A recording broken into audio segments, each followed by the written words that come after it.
And good evening, everyone, and welcome to another edition of the MCU Review.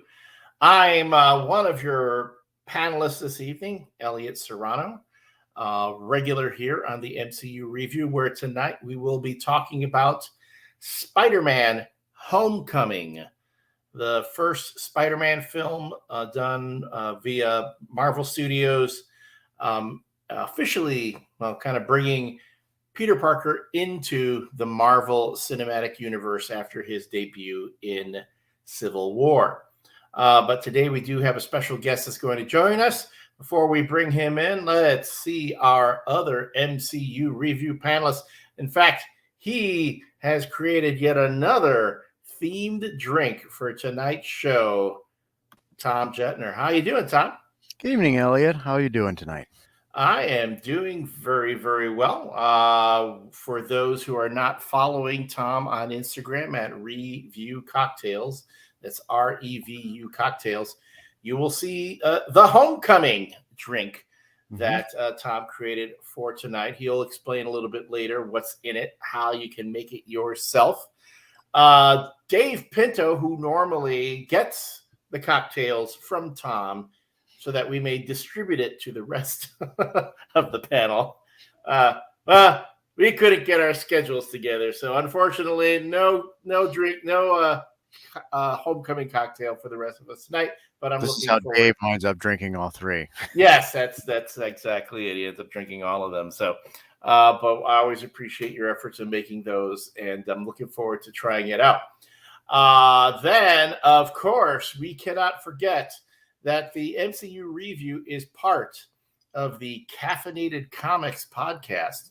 And that is all thanks to the founder, proprietor, and regular host of Caffeinated Comics, and another member of our panel, John Clark. How you doing, John? Good. And I am drinking water out of a Spider-Man glass. It's cold comfort, gentlemen. Hey, you know what? Whatever works. I do that. I do not have a Spider-Man glass to drink out of. So I have several.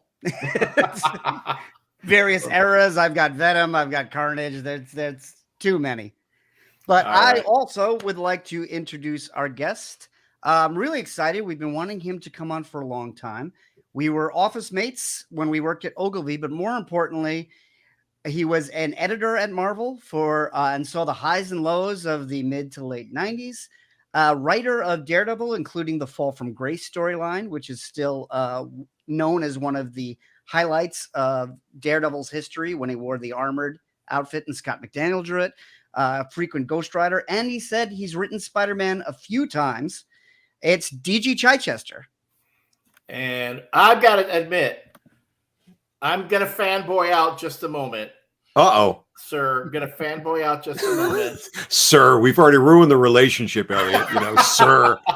Well, all right. None of us are that young. Mr. Chichester. No. Okay, so for reals, you wrote of all of the Batman Daredevils, you wrote my favorite one. Well, thank you. I think that was the first. I believe it was the first one. So thank you very much. I had a lot of fun with that. The first and the best. And I have to ask you, for folks who did not read Eye for an Eye, of course, you and Scott McDaniel worked on it.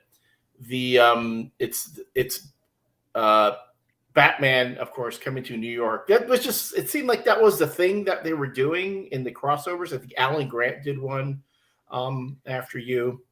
Yeah, it was we're not going to go too much off on that topic, I know, but I think there's a lot of wheeling and dealing with that, and I think that Denny O'Neil, who was the Batman editor, didn't want us playing in Gotham. See, that was the thing. Yeah, maybe that could have been. I can't remember all the details on that end of it, but that may have been part of it. And so it was. I remember he schooled me and scolded me badly once because in an earlier draft, I had something about the Batmobile just suddenly appears, and he was like, "Do you think it just like goes magically from on the roadway on the I-95 from Gotham to New York, you've got to cover this off with a line, which is like when Daredevil sort of says, is that thing roadworthy? And Batman says, don't be a fool. There's, of course, I transport it in secret, between places and such. But he did have a bat train at that time in the 90s. It might have been the bat train. Yeah. Well, the old Amtrak. But thank you, Elliot. That's really nice. Because my question I wanted to ask, of course, is because in Batman's in New York, you're dealing with Two-Face and Mr. Hyde, and really one of the best, probably one of the best climaxes I've seen. I love when you had Daredevil as Matt Murdock addressing Harvey, Two-Face as Harvey Dent. Like, Harvey's like, dude, he wants to flip the coin. And Matt goes, screw the coin. No, use your, your mind. You were a lawyer, damn it. Right, right. I loved that scene. I totally love that scene. Thank you. Yeah, that's my, I'm really super critical of things I've done, but I thought the connecting Matt and Harvey Dent was somewhat inspired, so I was really proud of that. Then, speaking of things you've done, didn't Marvel just release an epic collection of a lot of your run of Daredevil? I think they finally finished it. Yeah, there's quite a few of those epic, chunky, Daredevil omnibus ones, and I think they've now completed everything that I've done for the most part. Maybe not the final issue of the first volume of Daredevil, which was with Lee Weeks again. Was sort of an outlier, so that may be coming later down the line. So the very last line, it's Matt Murdock meets Bruce Wayne at this big function thing, and Matt with a Murdock, typo, yeah, right? And it's like at that point, Matt Murdock goes, "Oh, I know who you are," right? And Bruce Wayne says to Matt Murdock, "Do not come to Gotham City." And of course, Matt Murdock has to say, "Is that a dare?" Yep. So my question is, had you been able to, let's say there's the sequel, you can write the sequel, and Denny O'Neil says you can bring Batman to Gotham City. Who do they go up against in the sequel? Man, that's a great question. Daredevil's got such a not great rogues gallery in some ways, and you want to sort of like pair them up in a his main villain is a Spider-Man villain. Exactly. Not anymore. The Daredevil office laid claim to Kingpin a long time ago, so you had to come to the Daredevil office at that point to get permission to use Kingpin. I would probably pull Typhoid in from the Daredevil side. That would be a really good pairing, and to elevate it, whether we would bring Two-Face back, that would be kind of a nice consistency. If we were actually trying to do a sequel, I think that would make a lot of sense. Otherwise, it would be really interesting, certainly, to pair her up with obviously the Joker's an obvious one, and that could be a really good run for the money for the Joker as well, trying to keep up with Typhoid, who doesn't really give a shit about him yet is as bonkers as any Harley Quinn. That would have been a fun one to pair up. And then you'd have all the great stuff of Daredevil just being overwhelmed by whatever the hell the sensory perceptions of Gotham would be. Right. I can't imagine what Gotham feels like. It's icky and disgusting. But as someone who was totally in the dark about like you said, the politics, and that Daredevil couldn't go to Gotham, I don't know. I was like, oh, he's setting something up really cool, and I can't wait to see it. And it didn't happen. Yeah, it's it's the one shot. There were enough politics to kind of make it happen. Not hugely. I mean, that was still a much gentler time, and Denny and Ralph were good friends, so obviously that bridged that in an easier way. But there's still a fair amount of it, and there's a fair amount of who do you get to work on certain things. A little known detail is Lee Weeks was originally supposed to be the artist on that book.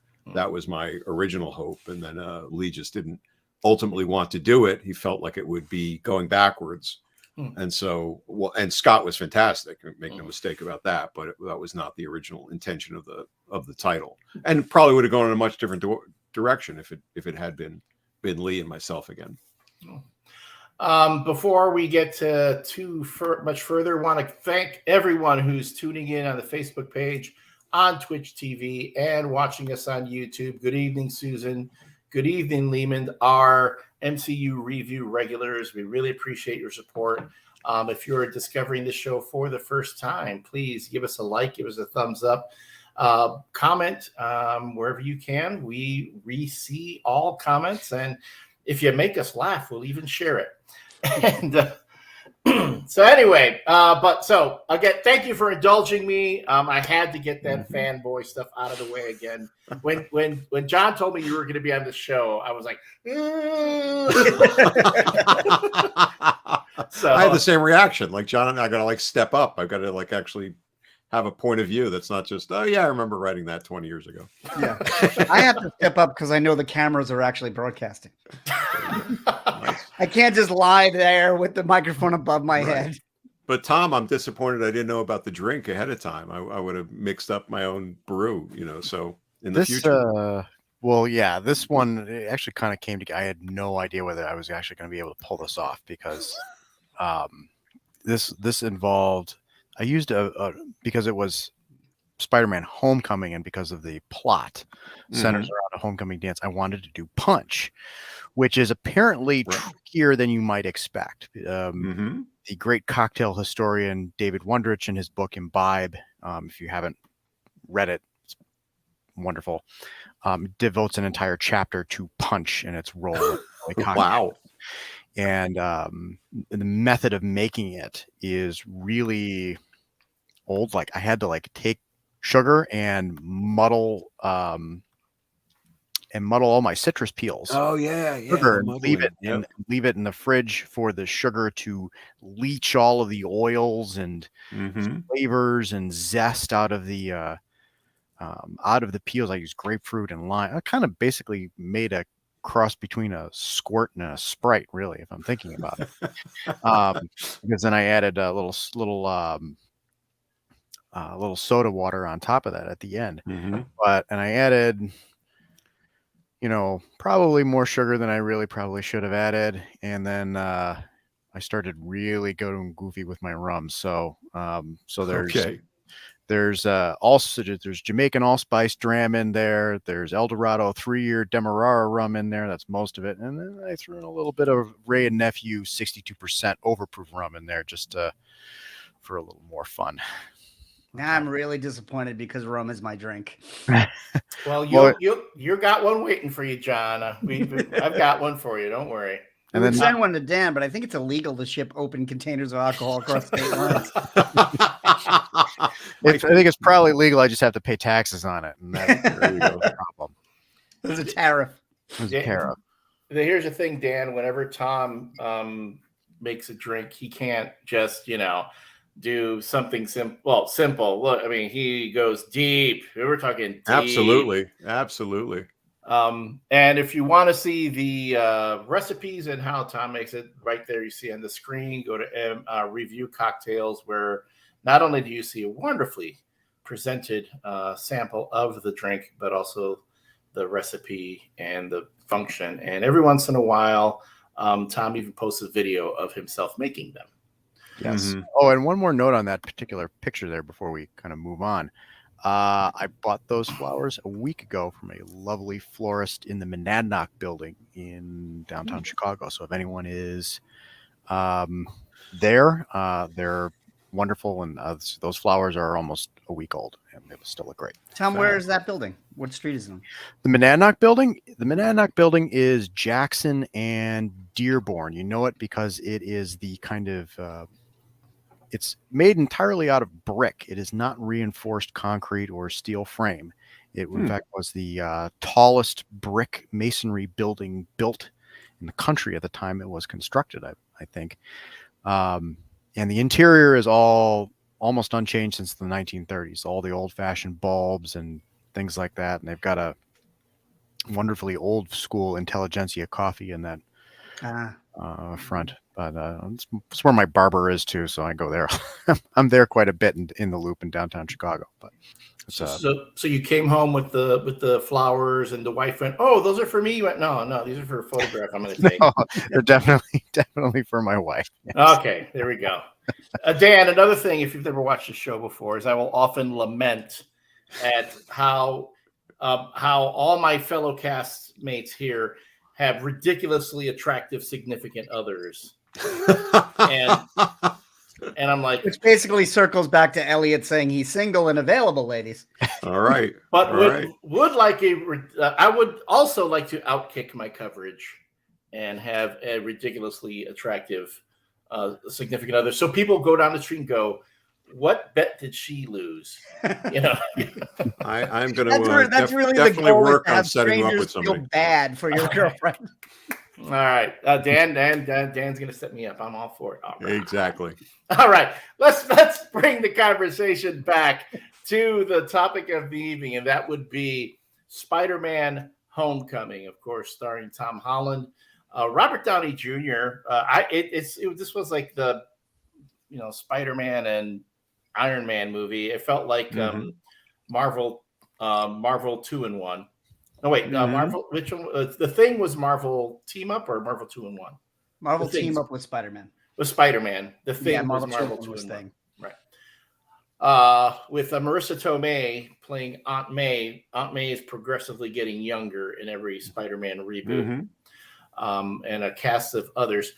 This part is where, real quick, we give each panelist is going to give a quick summation of how they felt upon their reviewing of Spider-Man: Homecoming. That's if you had a chance to watch it recently, or your recollections of it.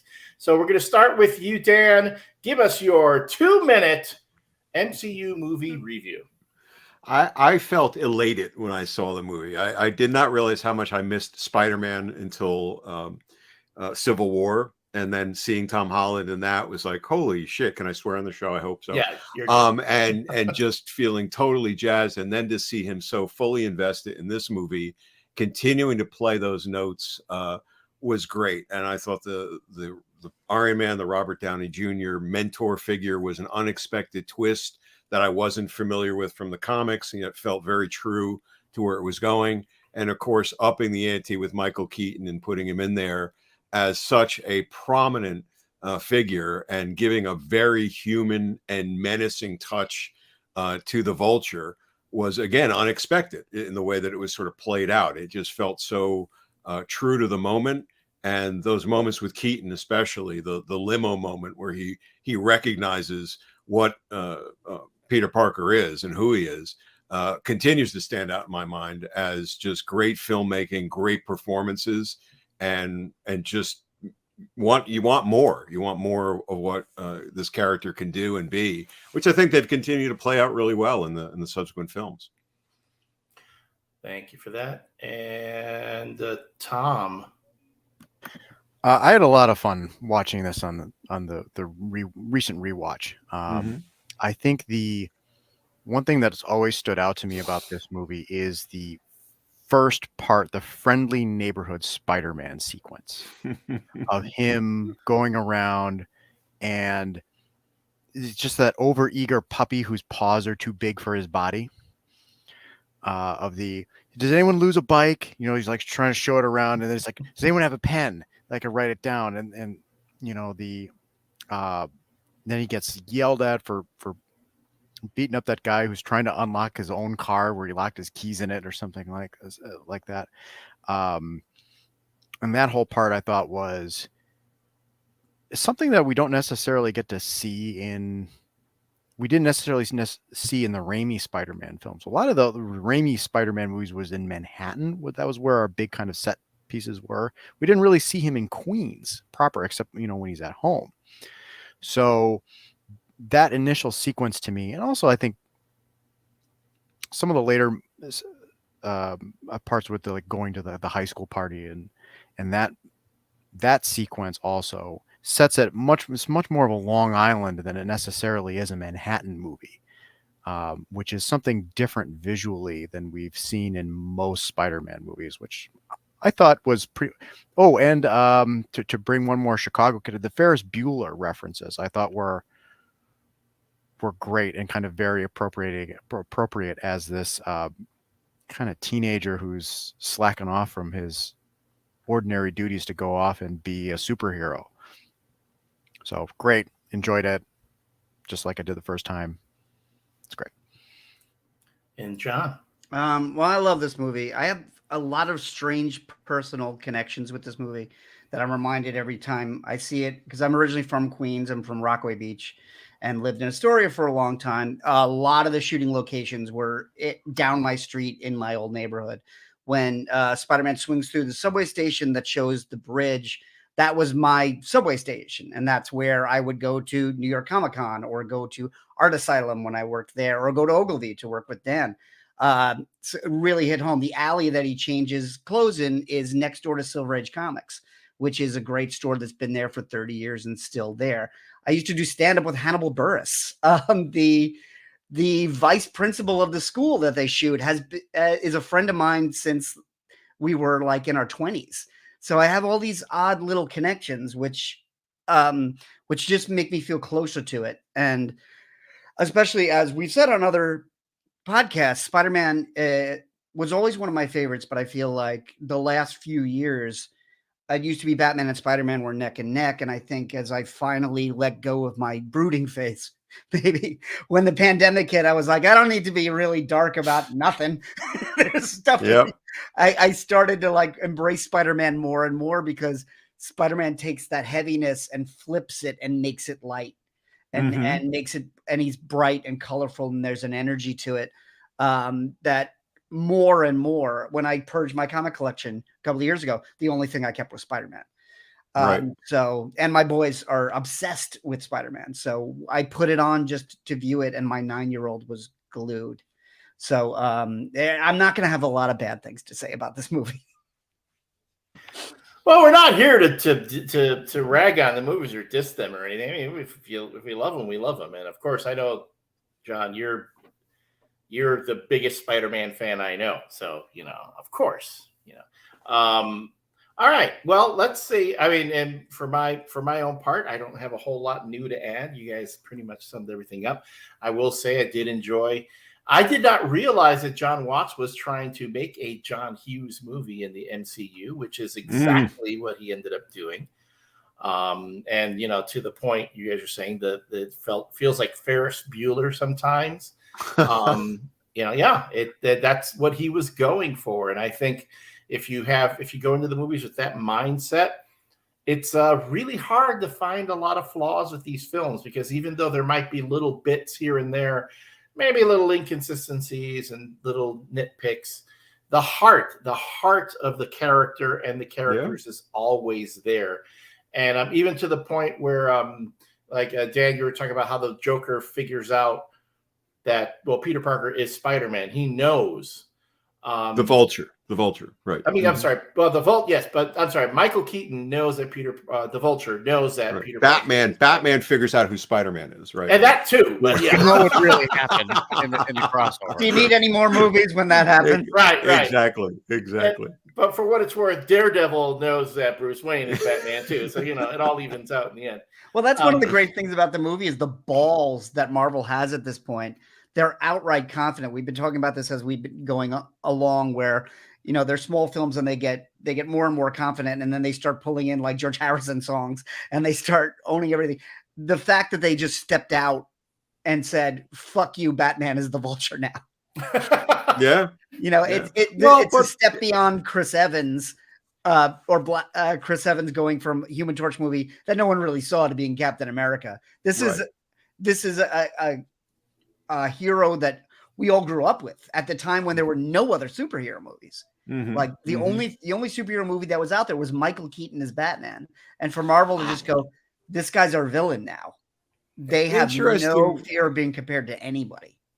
Yeah, it's an interesting, it's an angle I never thought of. I'd be really curious if that was any part of the decision making, or was it just simply Keaton is phenomenal. He's not being used enough. And I can't remember where that came in terms of the founder, or, this bit of like Keaton resurgence, but yeah, I think he's just Birdman. Is it? Yeah. Well, then that makes a certain sense, but he's just so powerful. He's just such a great performer. And that kind of like helps gloss over, to me, any criticism of that, because that was one of the things that they criticized in the Sam Raimi films, is that everyone was figuring out that Peter Parker was Spider-Man. you know. And so, but it happens. Like there's that one scene in the Tobey Maguire one where he saves everybody on that train and he has no mask on. And well, the people, right. He just gets ripped off. Yeah. Right. But that's also, there's heart there too, in that same way, because the entire, which is missing in a lot of films, is, you know, the entire train is like, we're not going to say anything. Yeah. Right. You know, you saved us, you know, you're with us, you know, we're with you. I think that's, I think Raimi is a different filmmaker, clearly, but he understood the heart too. You know, he understood that for that horrible moment, you have to maintain that. And I think that comes through in these films. And the John Hughes thing, I probably read somewhere. I'm glad you reminded us of that, because that really, there is a lot of truth and energy to that comes through with all these movies, but especially this first one. What's especially great on the menacing angle, because of when it happens. Yeah. The context of it happens is the Vulture is Peter Parker's date's father. Exactly. You get the sheer terror, taking care of my daughter. Right. The sheer terror of a 15-year-old kid going to pick up a senior girl on the way to the dance and showing up the door. And not only do you have to deal with Michael Keaton as the dad, right, but you have to deal with someone who just tried to kill you like 48 hours prior to that. And think how impressive that scene is. Again, I think it just does so much heavy lifting, in the sense that both those performers are really working so well with each other. I mean, at that moment in time, I mean, you know, Peter Parker could wrap the car around, right, Michael Keaton, yet he's playing exactly that 15-year-old kid who's terrified of the senior girl's dad and trying to manage all these things. And yet Keaton is so formidable, right? And he's got nothing going for him right there. He doesn't have a suit. He doesn't have all this other stuff. He's just Michael fucking Keaton. And he's able to kind of own that moment and terrify this kid. And, you know, I will kill you. And then he pulls, doesn't he pull an actual gun on him? I think at the very end, he pulls. Yeah, he does. He rests it on the headrest. Right. So it's that entire process that you were talking about that where he's just unarmored, where he's just, and you get these great close-ups of his face. He's got that great voice that he's like talking to him. It's awesome. He's just it's awesome. Great. So he's just like terrifying as just a man. And then he pulls the gun on you. Yep. Yeah, well, he's just playing that character. There's no winking. There's no there's no meta like, get it? I was Batman, and now he inhabits his character. And this is at a time where people are saying Marvel's villains are weak. And one of the things I noticed in this watch is we open on him. We see him before we see Spider-Man, but he's looking at a drawing of the Avengers, and he's got reading glasses on. And it never hit me before, but it was like, he's playing a fully rounded character. He's not playing somebody who's ultra powerful. He's playing a middle-aged guy, with the strengths and weaknesses of that. Yeah, and he's totally justifiable, right? He wants to make ends meet, and this is a great way to do it. And he was happy running, you know, his little mini restoration construction company, you know, and taking his piece of it, and then the big misuse of damage control rolls in and you know, says screw you. And so it's like, no, screw you. I'm gonna take what's mine if you're gonna take it away from me, which is totally an ownable, accountable moment. It's terrific. To be fair, though, he's making ends meet in a very Walter White kind of way. Well, there's he's that. He's not just paying the bills. He's making a lot of money from selling Iron Man helmets. Let's cook. You're right. Yeah. Okay. You know. I'm sorry, but but I mean, the scene with the shocker. I gotta admit, I didn't see it coming, and it was hilarious. Then it's still hilarious, especially when it goes. I didn't know the gun was going to do that. Exactly. I thought it was just going to pick him up. I thought weird alien but tech. He gets past it really quick. You see him like, oh, I just killed somebody. It's the first time we see him kill somebody. It's probably the first time he killed somebody, and you see him kind of take that pause, think about it, and it's like, yeah, I can live with this. And Because then it was a shocker. Okay, no one's missing Right. him. No, and they replaced the shocker in this movie with another shocker. Yeah. Shocker 2. Yeah. Right. You know. I'm the shocker. I'm the shocker. Yeah, it's like, yeah, we all have that coworker we want to just, you know. Exactly. Disintegrate. Yeah. No doubt. He's also the guy in the very beginning that shows up late for work with a cup of coffee. Yeah. Like, yeah. So this guy was a pain in the ass before he was the shocker. Right. He was not a performer. He's not a good earner. All right. Oh goodness, this is.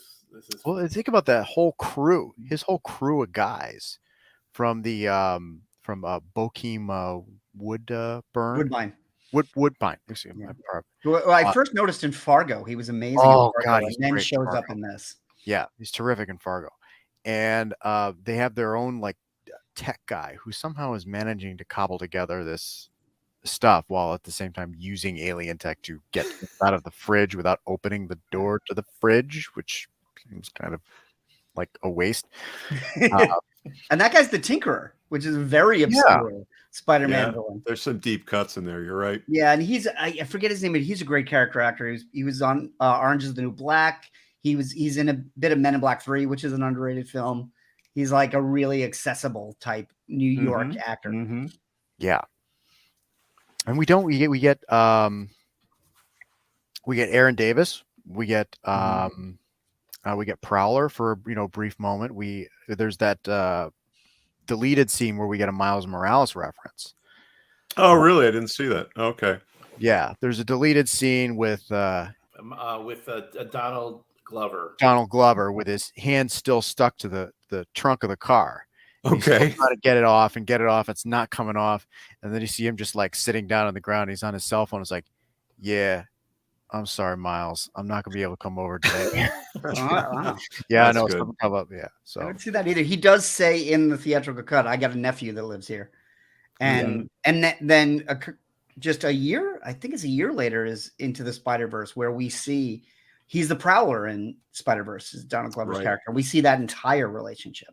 Yeah. And of course, that's a meta thing because the Donald Glover came out when he was on Community. Before Andrew Garfield was cast, he said, "Why can't Spider-Man be black?" Yeah, that's right. Brian Michael Bendis heard that article and created Miles Morales. and there's Is that right? Yeah. Okay. Yeah, so Okay. it came full circles. Man, that, that's recursive. Yeah. yeah, That's Donald wild. Glover never became Spider-Man, but we'll put him in the Spider-Man movie. And then there's a Donald Glover reference Into the Spider-Verse that just kind of ties off, I guess, the closes the time loop on that one. Yeah. Wow. So my question now, we're getting into this. Much like many people, when they talk about the movie Poltergeist, where does Toby Hooper end and Steven Spielberg begin as far as putting this, directing the movie?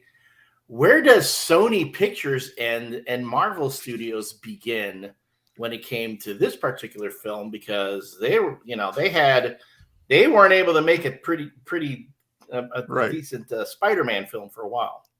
I got my own theory. Can I just go real quick? Please. You started by talking how Marvel and DC work together, so I want to hear your perspective on Sony. Where the film opens to Sony Pictures Presents, that's where they fucking end.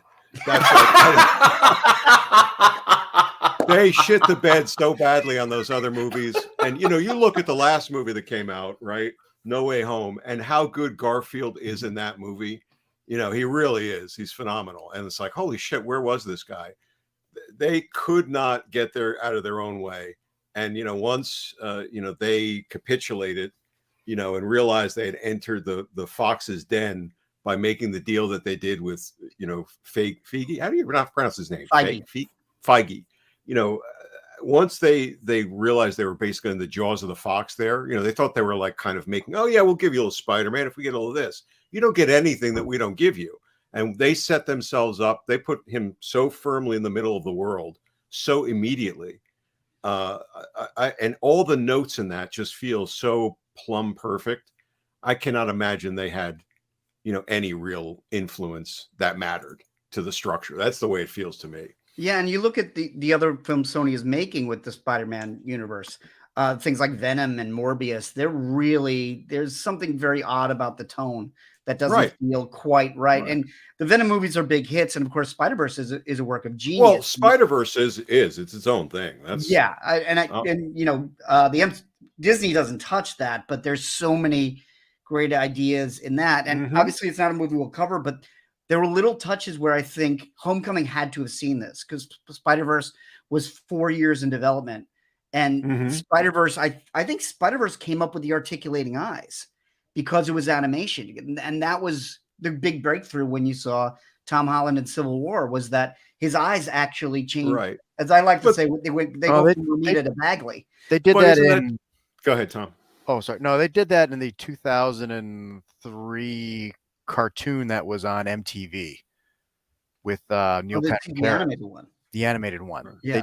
They did that. They did the articulating eyes years earlier, as far as I remember. And John Romita did that before that. I mean, kind of look at any comic, right? I mean, the eyes, they change, right? They reflect the character, and I think that's But in the Raimi Garfield films, that never happens. It's a mask in all five of those films.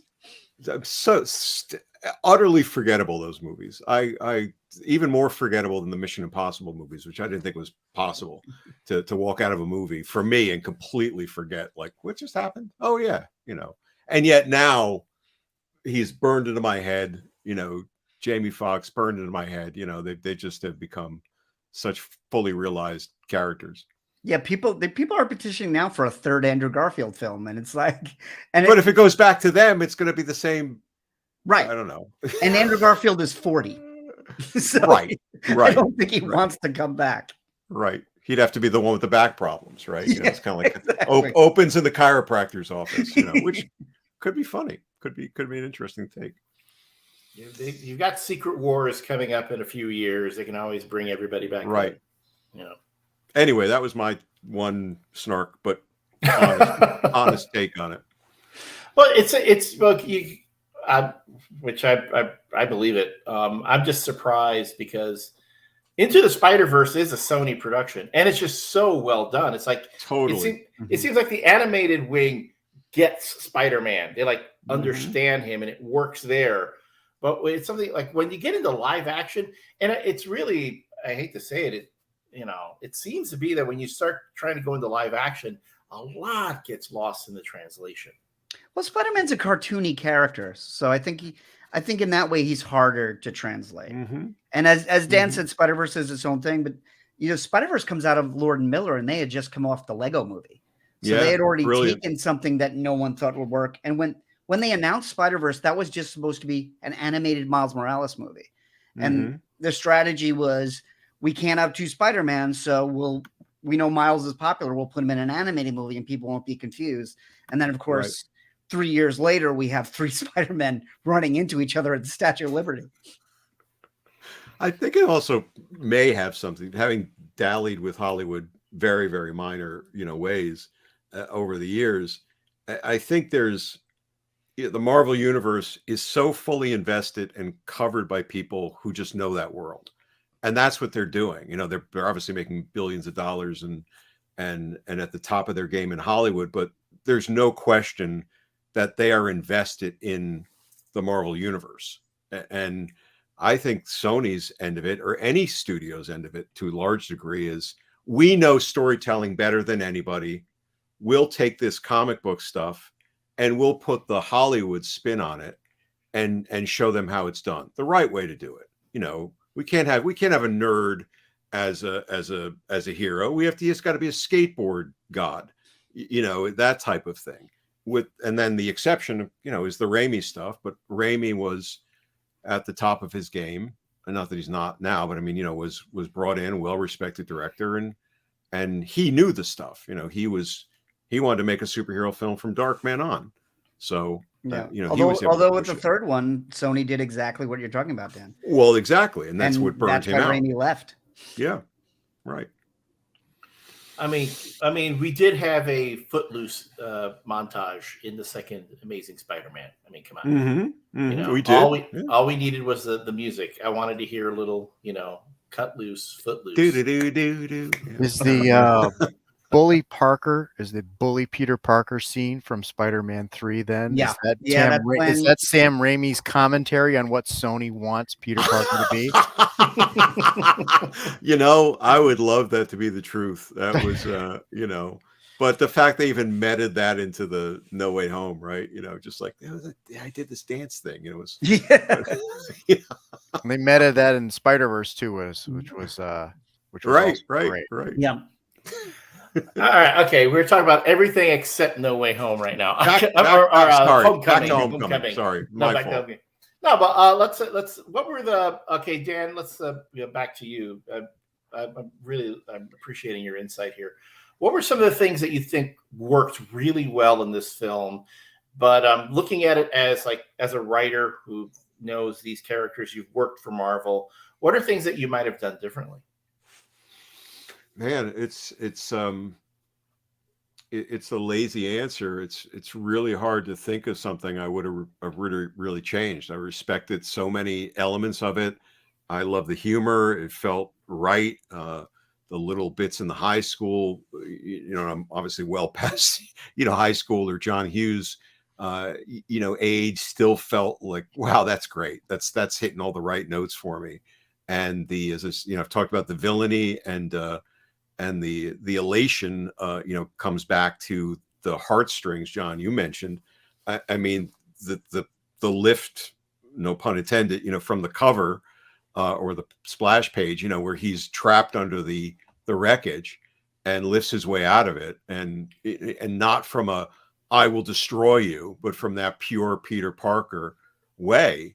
It just feels like they kind of pulled these greatest hits and put together. It's hard for me to kind of really look at it and say, here's how I would change it. You know, I think there might be a little bit of messiness in the, you know, him trying to get in touch with Happy, you know, Hogan, and, you know, yeah, something's going on. You got to come to the plane. You know, it's one step removed from no signal, you know, on the phone. But it's such a minor thing. You know, there's so much great stuff going on. I don't really look at it. I just watched the new Hellraiser movie over the weekend for a different group of guys who wanted to talk about that. And I picked that apart pretty ruthlessly. So this is hard for me to kind of get in there and pick it apart. I was thinking of watching that, and not to take this too. Did you dislike it, or did you like it but found a lot of issues with it? It's classy, it's quality. We're not going to go from Homecoming to Hellraiser, Ellie. No. But it's well done. I think the filmmakers took it very seriously, but it just has a lot of misfires. But if you're into it at all, definitely watch it. John? What would I change? If anything, I know you said you don't have a whole lot. No, you know what?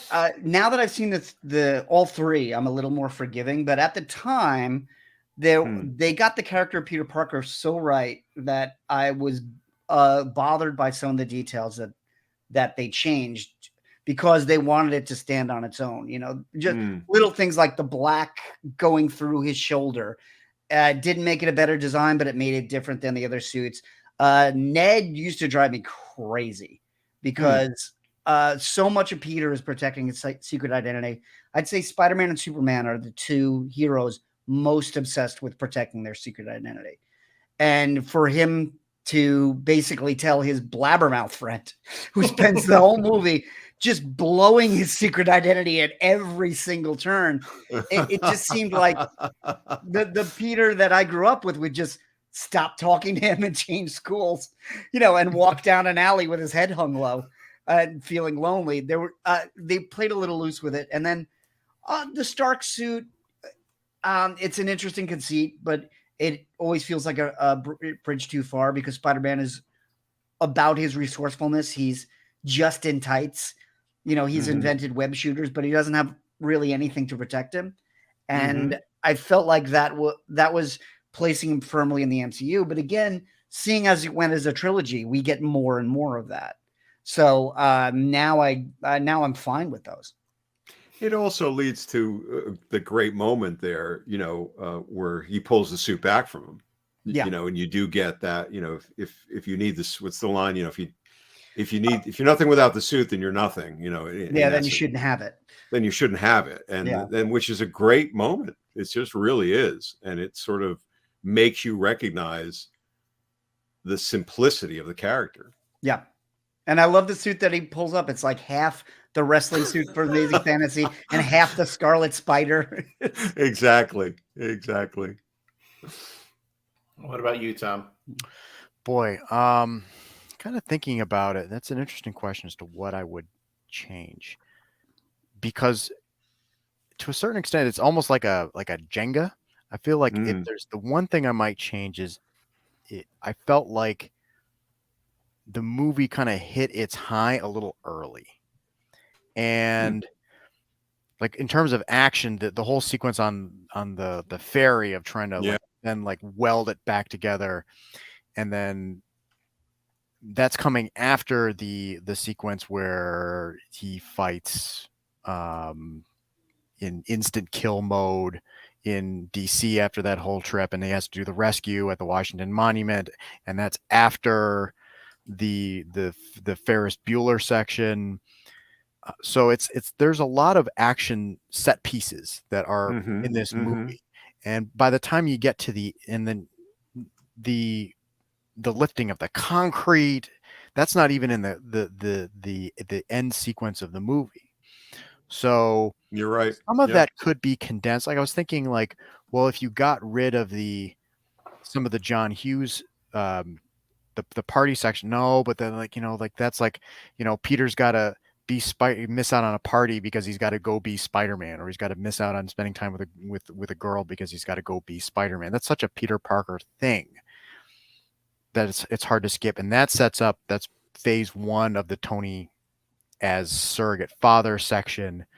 And then there's the ferry part. There's that whole thing that sets up. So it's really hard to pick a sequence to cut. You make a great point, though, Tom. And again, it's Jenga's the right analogy. The plane sequence is exciting and fun, but it does not have the emotional high points of some of the other things that you just laid out there. Although I think the fight on Coney Island does, when it's down to the two. Yeah. And he says, "I'm trying to save you." That felt very. You're right. That brings it back. On the connection those two characters have. Yeah. Which is why it would be the solution is to just do as kind of John was saying and just kind of be forgiving about it. And it's not like it's terribly flawed. No, it's not a huge flaw. And if you just kind of have to relax and just let yourself marinate in it for a while. I guess right. It was a little bit different on the rewatch for me, just because, when I have a chance to kind of watch movies without my kids around me late at night. Right. Is, in a world where Love and Thunder exists, I think we can be forgiving of Homecoming. Wow. Sorry, spoiler alert. Well, now you've spoiled whether I was right about to say, do you want to come back for Love and Thunder? I'll be a lot more critical. If you asked me that question, Elliot, on that one, I might have a few thoughts. It's funny because I was going to say, folks, you do realize in today's internet, everything Marvel does is under the most extreme scrutiny, and everything gets picked apart. I mean, yeah. Okay, you did it, Dan. You brought us to the present day, so I've got to ask you, what did you think about Daredevil in the most recent She-Hulk? I loved it. I thought it was. I was greatly amused by the loons on the doom scrolling interwebs who just Daredevil doesn't have a sense of humor. Daredevil can't do that. Daredevil can't have a yellow costume, or whatever it is. But no, Daredevil can't have sex. Was that one? I missed that. That's one of them. Can you believe that? I would have been off the book 4 issues in.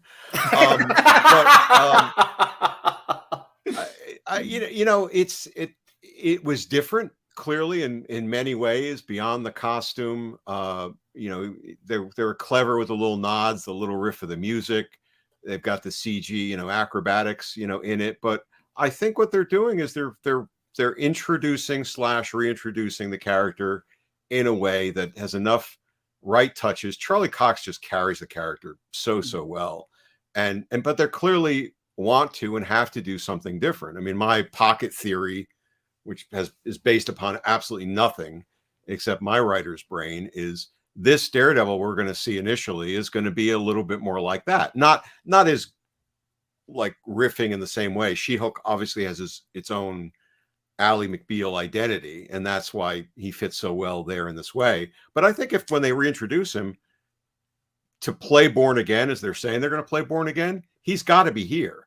He's got to start a little bit lighter and a little bit frothier to then go here, right? You know, if you start with that brooding character from the Netflix show, which was terrific, where's a man without hope is a man without fear? Shit, man, he's got nothing. So I thought it was delightful. I was so looking forward to it, and you know, I had a big grin on my face, and the lines and the sex and everything. The walk of shame. I want a Funko walk of shame character. Can you see like a little, ketchup and mustard Funko figure with carrying the boots? I mean, that's. Oh no! See, some of the marketing, some of that Funko should be listening to the show right now. Exactly, right now. That should be out by Christmas. It's a cash register right there. Take my money. Right, printing money. They're printing money. For as far as what I would change, and I'll say it's not even a valid change, because it was just my only issue I had with introducing Spider-Man now in the state of the MCU as it is now, which now that I think about it, this is something they can easily address in the next phase, considering the state we're going to see Spider-Man in post No Way Home and all. Reed Richards was always Peter Parker's mentor in the comics. That was, they had that connection in the beginning, and I always wanted to see that.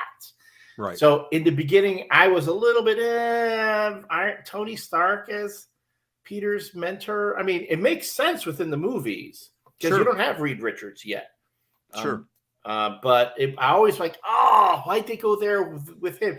It should be Peter and Reed. It shouldn't be Peter and Tony. Although in the comics, I know in Civil War, Peter and Tony would develop more of a relationship and have that type. Although, mind you, it is an older Peter Parker at this point. So, that was if there was any criticism I had at that point, it was that. And but knowing that they can easily rectify that once Fantastic Four finally is brought into the MCU, they can totally introduce that dynamic. Yeah, and from what I've heard about Sony's deal with Marvel, they have to trade. So for every MCU film that Tom Holland appears in, the Spider-Man film has to have at least one MCU character. So we have Tony Stark in this, we'll have Nick Fury in Far From Home, and we'll have Doctor Strange in No Way Home. Right. So, but it's always that's the beauty of the deal, though, isn't it? Like, it's always the characters that they can't do shit else with. Right? It's like, oh, great, you have Nick Fury in here. Terrific. Look, we get all the sheen of Samuel L. Jackson and more Marvel, universe, but you can't do anything with him, right? Yeah. You can't do anything else with them, which always pulls the audience back. Oh, this is a Marvel movie, not a Sony movie. Nobody goes to these things saying, from the Sony pictures, it's total. Sony doesn't have the brand recognition. Like MCU is now a brand. Totally. Sony Spider-Man is not. In fact, I think there's still confusion. Even my sons, when we were watching Let There Be Carnage, they're like, "So is this in the MCU or this is not in the MCU?" Because it just came out. Right, so and they do this that are wink, totally wink. plugged in don't know Sony Spider-Man. Well, to me, if all people are talking about with the Venom movies and the Morbius movie is, that great post-credit scene. Like, okay, that's the thing that everyone's talking about. They're not talking about the movie itself. It's a post-credit scene that it could relate to other things. You're right. You're not handling the property very well. We're going on an hour here. I don't know if there were any other thoughts that our panelists would like to offer on rewatch of this particular film or anything else that we've discussed. I'll start with you, Dan. No, I'm good. This has been a lot of fun. I probably ate up all your time babbling on. So no. Let me talk. Not at all. I will say, I don't know. You've got as someone who works in radio, you've got great pipes. I got a nice mic to compensate for a lot of other problems in my life. So No, but you and Tom, you got to get like they have the little talk back and forth there. I feel singled out as not having a good voice now. Well, yeah. No, I'm like everybody has a good voice except John. I'm up and down. I go from Jay Leno to I get my radio voice going. Well, I want before we wrap up, I've been wanting to ask Dan this question. With the MCU being this huge juggernaut that makes billions of dollars, that's eclipsed Star Wars. When you were in the Marvel offices in the 80s and 90s, which arguably was the commercial peak of the publishing arm, was there ever this thought that, if they did the movies right, they could be this big because there were no movies back then? Or does this come as a complete surprise to you as a Marvel veteran of like just the scale and success of all of these characters? It would probably sound really prescient to say, oh yeah, we all knew what it could be, but I don't think anybody ever thought that. I mean, it's just you look at the pop culture scene at that point in time, and Blade would be maybe a harbinger of what it could be, right? A really hard movie, taking itself fairly seriously, but an outlier in a lot of ways. I don't think there was ever a sense that the geeks would fully win, the nerds would fully win, and this would erupt in the way that it did, although it makes perfect sense that it has. I remember going to the premiere. I got that sounds much more impressive than it was. I just happened to get a +1 ticket to go see Infinity War, and I recognized that Tom Palmer, who was a marvelous artist and longtime inker on the Avengers, who I knew from back in the day, was sitting right in front of me. So I leaned over and tapped Tom on the shoulder and reintroduced myself, and he was a terrific person. But I said, did you ever imagine all the things that you were drawing, because he was responsible for so many of these massive Avengers stories, would ever be up on a screen like that? And the grin on his face was, no, not in 1,000 years, that this was going to happen in this way. So I don't think there was ever a sense that it would become that, but it makes perfect sense. Why was it so popular within a quote unquote insular audience? Because it hit all the right notes to those of us who knew it well enough to pick up those books. So as long as you carry forward the same tonality and humanity and qualities, why wouldn't it resonate with a bigger audience? There's a thing too. I don't know what you think about this.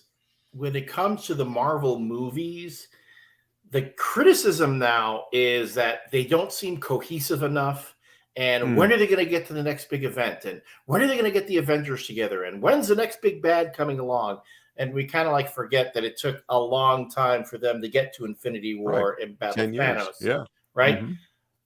The opposite, though, a lot of comic fans feel the opposite about the comics. They're like, why does everything have to be connected? Why does Marvel keep going to the next big event? Why can't we just tell stories in the individual titles? It's funny. As someone who's been in that side of the business, why do you think there's that strange duality there? Yeah, it's I don't know, because I can't speak for the comics as much, because I read individual comics or collections of it. I don't pay as much attention to the big, and I know they are driven by events and are driven by events somewhat developed by committee. So but I could understand the criticism, from readers, like, because then it feels like I got to buy everything, I got to be part of everything, and I'm overwhelmed by it. But it's funny that the movie fans, but is it the movie fans you think are saying that, movie fans in general, or is it the Marvel, say, comics movie fans who want that next Thanos tie together? Because what was our big tie together for Thanos for 8 of those 10 years, right? It was after credit sequences. Who's the blue? I remember a guy I worked with after the first Avengers movie came up, and when Thanos shows up, and he's just like, when the guy says, they court death, and you just see, him just kind of grin. He's like, who was that guy? What's that all mean? And I had to explain to him Thanos and Jim Starlin and all this stuff, but that was the long game. So I think, I wonder if it's the ordinary fan is just enjoying these movies, and it's more of the noisy, internet folks who are saying, I want the Kang connection right now. I want, all this. I do think the movies are a little bit all over the map right now, myself, but there's more good than bad, so that's okay. Yeah, I think you put your finger on it, Dan, when you talked about being overwhelmed.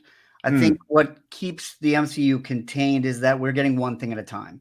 The most we've gotten was last week, where we had a Werewolf by Night special, a day after we had a She-Hulk episode. But usually we get a movie every 3 months. Yep. Every 4 months we get a series, and then it takes a month off and comes back. Yep. With Marvel, there's 20 titles every week. Yeah.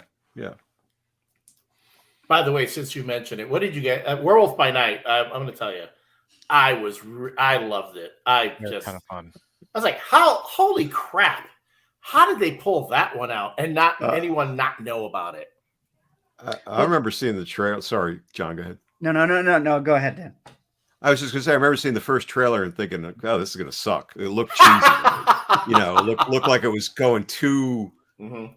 But yeah, I dug it. I thought it was spot on for what it was. It was tight. It was funny. It was scary in a couple places. And for a long time movie, fan, I think the opening of the, a Marvel special that looks like something that came out of CBS in the 70s. And then if you're a film fan, the little glitch in the corner, that was the projectionist mark of like, oh, we're going to change the reels now.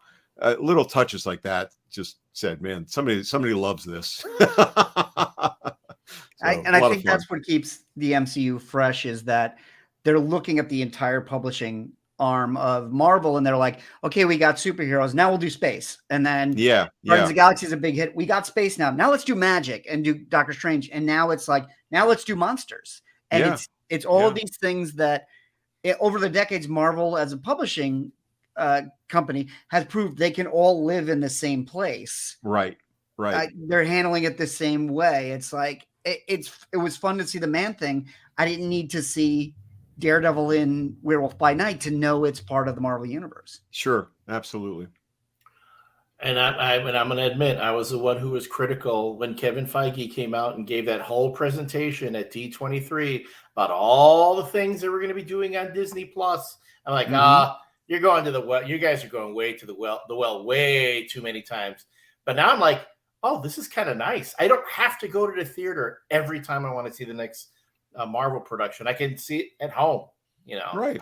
And some things feel too extended that way, but some things feel, well, that was totally appropriate and totally. You could never have explored WandaVision in the same way in a film that they were able to do in those extended, sequence of episodes. Yeah. Tom? On Werewolf by Night, I've a couple of things on Werewolf by Night. For some reason, I kept thinking about Young Frankenstein. Well, the black and white, right? Black and white, but also the unnecessary black and white. The unnecessary black and white. A little bit of the humor in there was what's the lead? Gael, the guy who plays Jack Russell. Jack Russell, I did it. I thought he was great. He was great. He was different from the comic, mind you. Way different from the comic, but I liked him. Different, but the kind of like ordinary guy, the Victor Frankenstein thing kind of hit that right kind of tone for me. But also the actor just was tremendous. I mean, it's just, it just says it does kind of say something about diversity of casting, is because when you're not limiting yourself to one, this guy has to look like this, that this guy can do this with a bit of an accent, that you get performers who you can get anybody, you can get you can expand your Rolodex and you can get great performances out of that. He was just terrific. And he's very kind of like humorous, and then then it becomes then we're doing the literal werewolf story for the back half of the episode, and then we're ending with him talking about getting sushi with Man-Thing. Right. Picnic with Man-Thing. Yeah, it's like great, with Man-Thing, which is now it's like, well, now I want that special. I want with Man-Thing. That's a Thanksgiving special. Then now we're talking my Thanksgiving dinner with who else is coming to Man-Thing and Jack Russell's Thanksgiving dinner? That's too much. Speaking of Man Thing, Dan, Man Thing, Swamp Thing, who ripped off who?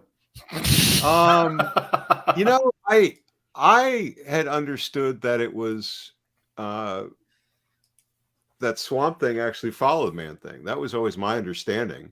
Was They're that so close together, it's hard to tell. Right, but yeah, and I don't know, any of those guys well enough. But I heard that Len Wein was all shit, was part of a shared apartment with the other guys. Yeah, and I think it was Marv Wolfman. Was it Marv Wolfman? Yeah. Man Thing, and they were friends in high school, and they're all friends. And but like they were doing this over here, Len was sort of listening in over there, and then all of a sudden Swamp Thing is being developed, and they're saying, well, it's a little close, and he's going, no, it's not close at all. And whether, but I don't know any of the ins and outs, you know, in that way, and so. And I think they can be distinct enough characters if you play it the right way. And the look of the werewolf in Werewolf by Night was spot on. They did a great job. And anything, by the way, anything that brings back Laura Donnelly, I can watch Laura Donnelly read a book. I would be like, please, Elsa, read to me. Does she read out loud, or is it just her looking down? I'll take whatever works. I'll take whatever I can get. I'll just watch her like mouth the words as she's reading. Mm-hmm. All right. Well, I don't know what else we can say except thank you. Thank you for joining us, Mr. Chichester. It's a pleasure. A pleasure. And thank you so much for your insights and for being with us. And again, as a fan, total fanboy here, it's like, oh god, wow, this is. But we'd love to have you back on the show. Please, anytime. Before we all go, can you tell us where can we find you on the socials? What are you up to next? This is where you can get in your plugs.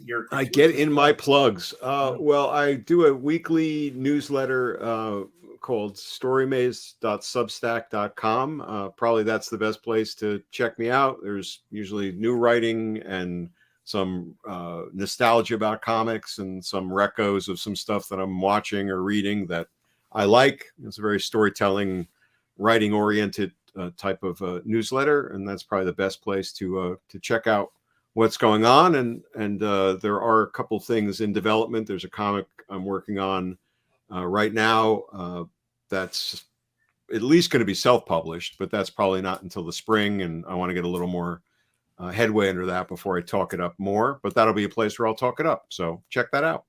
Sweet. And you're on Instagram, right? I am on Instagram. I'm probably most active on Twitter at just DG Chichester until Elon comes in and turns it back into even more of a dumpster fire than it is. So we'll see what I do after that.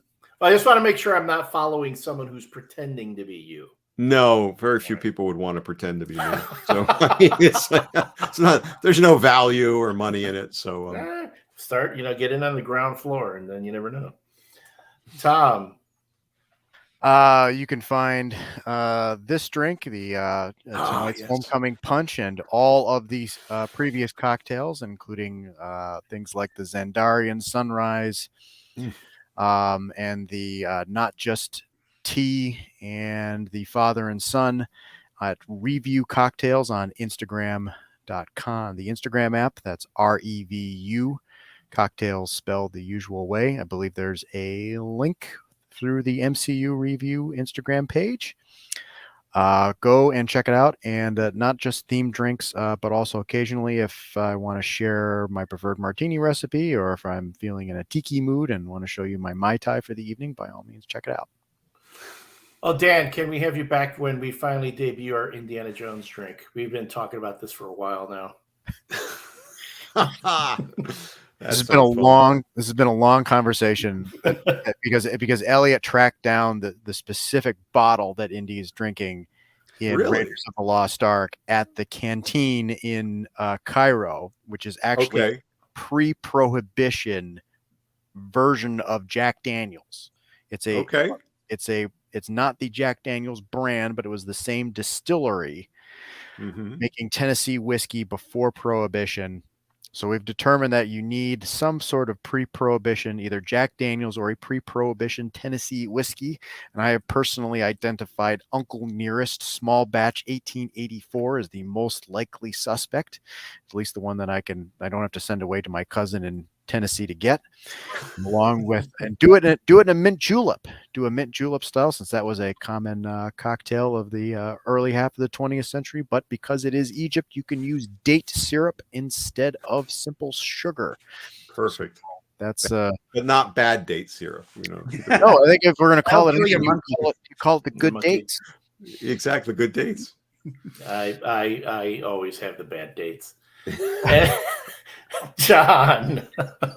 I'm a Not in My Book on Twitter and Instagram. You can also listen to Captivated Comics. This episode will come out as an audio version next week. If you're already listening to that, you know how to subscribe to it, but we're available anywhere that you get podcasts. We're going into our 10th year. And now that it's October, we're starting a horror theme. Last week's was really enjoyable. We found all of Freddy's Nightmares is available for streaming on Tubi, and did a deep dive into late 80s syndication. So everything from Tales from the Dark Side to Glow. So that's the newest one up now.